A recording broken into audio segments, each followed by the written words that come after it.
La trend skinny talk est-elle vraiment un mouvement dangereux ou bien c'est le mouvement qui permettra aux gens d'enfin se reprendre en main et de perdre du poids? On en parle dans cette vidéo. Bienvenue sur la chaîne Adopter la vanne. Ici, on parle d'alimentation cétogène et des questions de santé. Et dans cet épisode, on va parler d'une trend dont vous voyez passer un peu partout, qui est le skinny talk. Alors, c'est quoi le skinny talk? Le skinny talk, en fait, c'est une trend qui est apparue sur TikTok, donc d'où le mot skinny talk. Et c'est une trend, en fait, où des personnes qui ont perdu du poids ou des personnes minces donnent des conseils autour de la perte de poids. Bon, jusqu'ici, vous me direz, qu'est-ce que ça a de particulier? Parce que c'est très courant de voir des personnes minces, des coachs, etc. Bon, c'est très courant de voir donner des conseils de perte de poids sur les réseaux sociaux. Alors, la particularité du skinny talk, de ce que j'ai vu, c'est vraiment la manière dont ce message est communiqué. C'est-à-dire, on n'est plus du tout dans les messages très conventionnels, très complaisants. On est vraiment dans une approche un peu plus bourrin, si on peut dire ça comme ça, un peu plus rentre dedans, un peu plus culpabilisante aussi. Donc on va vraiment vous faire comprendre que si vous prenez du poids, c'est parce que vous manquez de discipline et vous ne pouvez vous en prendre qu'à vous-même. Something people are not ready to hear is there is no medical condition and no medication that is going to make you obese. 3, 4, 5, 600 pounds. You get there from being a fucking fat, lazy fuck. Not getting off your ass, not taking care of yourself, not going to the gym, not eating right. No other reason. Well, I have PCOS. I'm on birth control.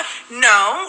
What you are is you're lazy. That's what it is. That's what it is. Vous voyez que c'est une manière de communiquer qui reprend vraiment les codes du développement personnel, du coaching, des masculinistes même, ou du make money. Donc vraiment ce côté, tu manques de discipline, reprends-toi en main, etc. Et c'est une manière de communiquer qui cartonne et qui fait beaucoup parler. C'est pour ça que le skinny talk, on voit ça un peu partout, qui est très à la mode. Et je vais vous donner un peu mon avis ici sur ce que j'ai trouvé de positif dans ce que j'ai pu voir du skinny talk et de ce que j'ai trouvé vraiment de dangereux et de mauvais. Voilà, clairement dans le skinny talk. Donc on va commencer par le bon côté des choses, par le côté positif. Alors première chose, je me suis noté ça pour être sûr de ne rien oublier. Alors, la première chose positive que je trouve dans le skinny talk, c'est le mode de communication. Donc, je venais d'en parler. Je trouve que ce mode de communication-là, ça partage beaucoup, cette manière de communiquer. Il y en a qui détestent, il y en a qui aiment. Mais je trouve que c'est une manière différente, clairement, de parler de perte de poids, d'encourager les gens à perdre du poids. Et surtout quand on sait qu'on est dans une société où ça fait des années qu'on a le même discours, la même approche au niveau de la perte de poids et que clairement ça ne marche pas. Je veux dire que les courbes de l'obésité sont toujours plus grandissantes, tous les problèmes associés à ça sont à la hausse. Donc clairement la manière dont on communique depuis des années ne fonctionne pas. Est-ce que je dis que le skinny talk, la manière dont on communique dans le skinny talk est la meilleure des façons? Bien sûr que non, mais il est clair qu'on a besoin de communiquer différemment. Voilà, on a besoin de communiquer différemment autour de la perte du poids. Et on a surtout besoin d'avoir des mesures sociétales, clairement sociétales, politiques, etc. Il faut vraiment que ce soit une cause sociale de lutter contre cette obésité. Et tant que ce n'est pas le cas, ça va rester des solutions individuelles comme ça.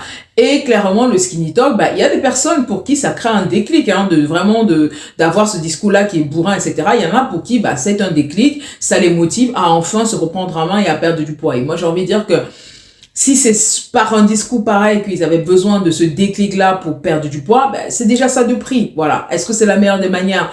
Clairement pas, mais est-ce que faut déjà au moins prendre ça et que ça permet à certaines personnes de se reprendre en main? J'ai envie de dire, c'est pas mal, voilà. C'est mieux que rien où on en est rendu dans ces sociétés. Donc, pour moi, la méthode de communication, je ne la diabolise pas complètement. Je trouve que si ça peut aider certaines personnes à se reprendre en main de cette façon-là, pourquoi pas.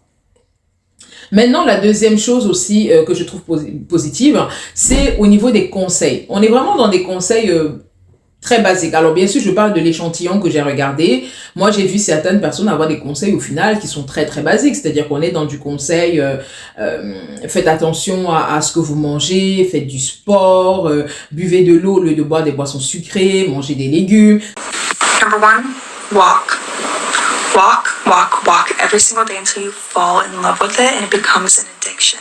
I was able to lose 20 pounds by walking every single day, 30 minutes every morning outside, 10,000 steps total. It is the best way to burn the fat. It won't increase your appetite, it won't spike cortisol levels, and it's a must for this skinny girl lifestyle. Number 2, get a water bottle. A cute, big water bottle, and keep it with you at all times. Make it your comfort object. You will drink so much water, and water is the answer to everything. Every skinny girl, every health conscious girl drinks water 24/7. Start following the skinny girl plating method.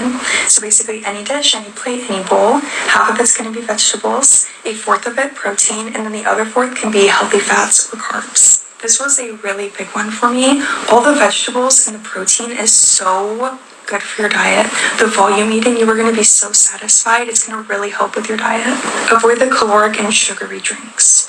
Cut them out. And it is a severe addiction a lot of people have. So if you drink a lot, slowly wean down, but get it out. It is so bad for you. Literally poison for your body. The sugar is only going to make you want to eat more and crave more sugar. If you want to give clean, if you want to give perfect, eat clean and eat perfect. Genre, on est vraiment dans les choses extrêmement basiques, bien sûr le fameux déficit calorique aussi, on est dans les choses extrêmement basiques, on est dans, genre, il n'y a rien de nouveau là qu'elles disent qu'on n'entend pas depuis des années. Donc voilà, moi j'ai trouvé que ça reste quand même très très basique, il y a rien de nouveau, voilà, ça reste quand même, je vais dire aux gens d'arrêter de manger par envie, juste, en fait, d'arrêter de manger mais arrêter de manger juste parce qu'on vous a dit qu'il faut manger à telle heure, il faut manger 3 fois par jour, etc. Non, manger parce que quand vous avez faim, ce qui est quand même du bon sens, manger quand vous avez faim. En fait, voilà, je trouvais que on est vraiment dans des discours extrêmement classiques, quoi. Il y a rien de mystique dans ce que j'ai vu ou de très bizarre. Non, on est vraiment dans du classique pour beaucoup de jeunes femmes que j'ai vues dans ce skinny talk là.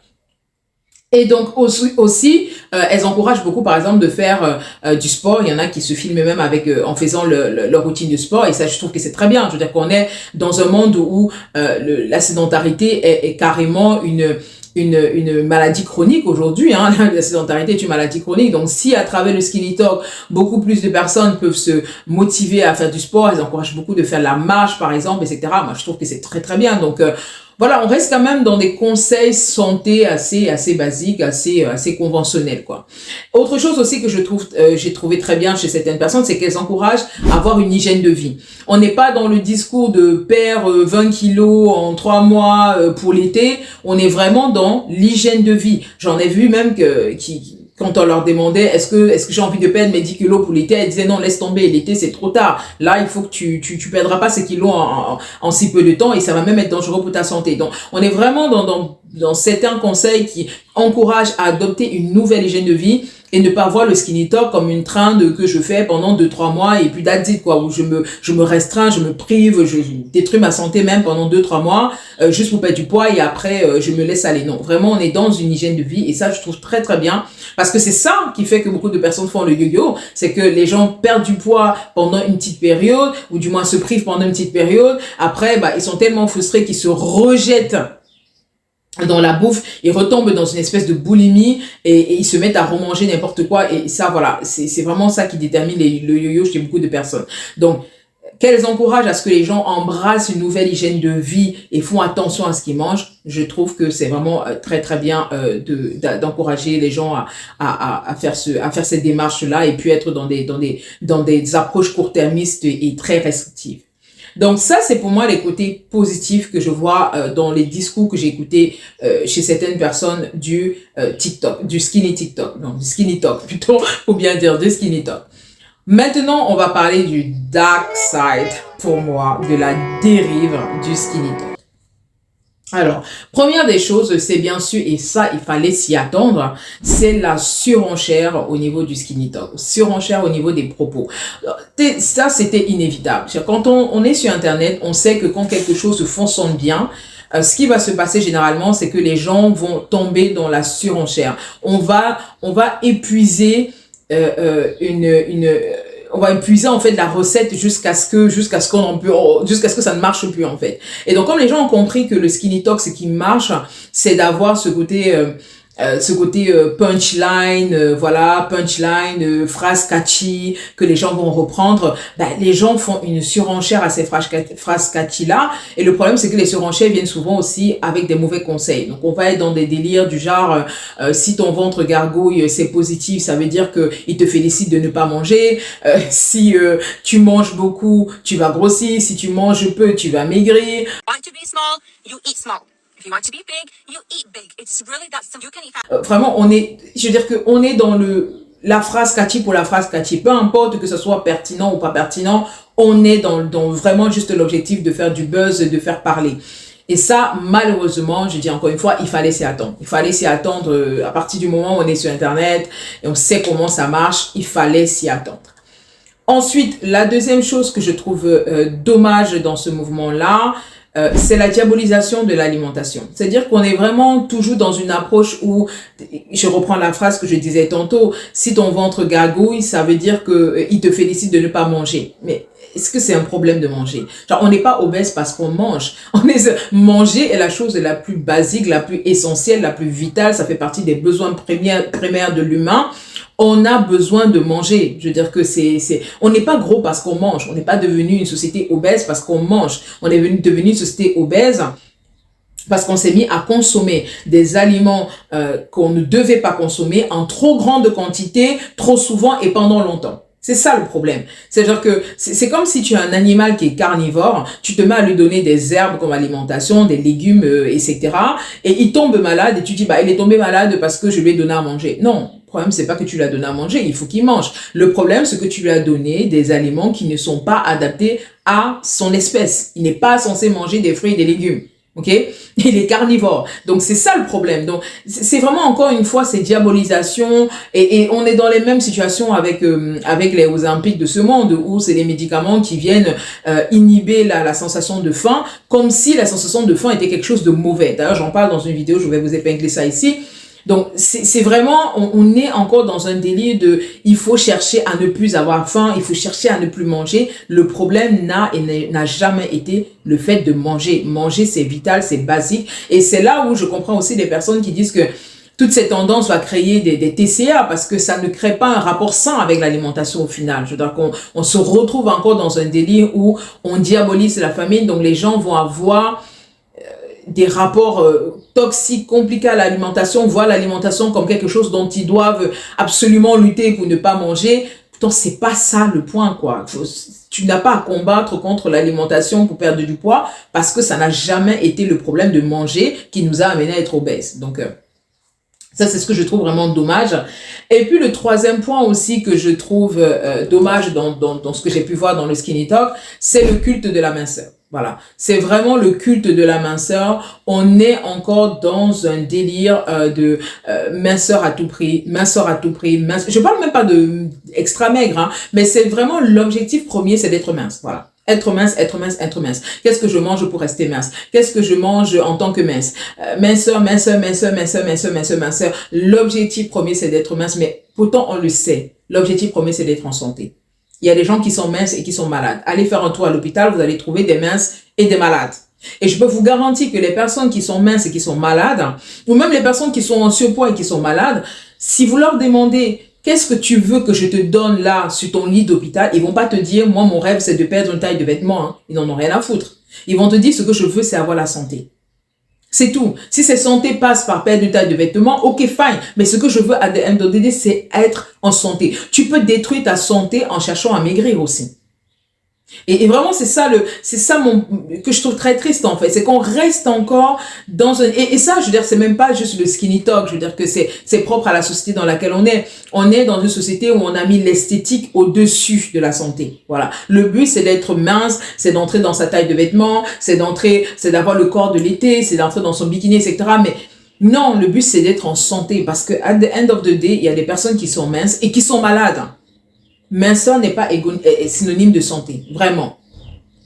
Le but, c'est d'être en santé. Et je l'expliquais dans une de mes vidéos, une des choses pour lesquelles que j'ai beaucoup aimé dans l'alimentation cétogène et qui m'a convaincu de continuer cette alimentation-là, même si j'ai pas atteint le poids que je voulais, même si j'étais frustrée de ne pas avoir perdu assez rapidement, c'est vraiment le fait que tout au long de ce chemin que je suis en train de faire, la santé que je suis en train de retrouver n'a pas de prix. La santé que je suis en train de retrouver à travers cette alimentation-là vaut tout l'or du monde. Quand tu fais une alimentation qui te permet d'inverser ton diabète de type 2, d'inverser tes problèmes de SOPK, d'inverser tes problèmes cardiovasculaires que tu commençais à développer, des hypertensions, etc., mais je peux te dire que ta santé, le fait de ne pas avoir perdu les 30 kilos pendant le temps que tu voulais, mais c'est accessoire. Tu dis, ok, bah, je vais perdre ce temps-là, le temps que ça va prendre.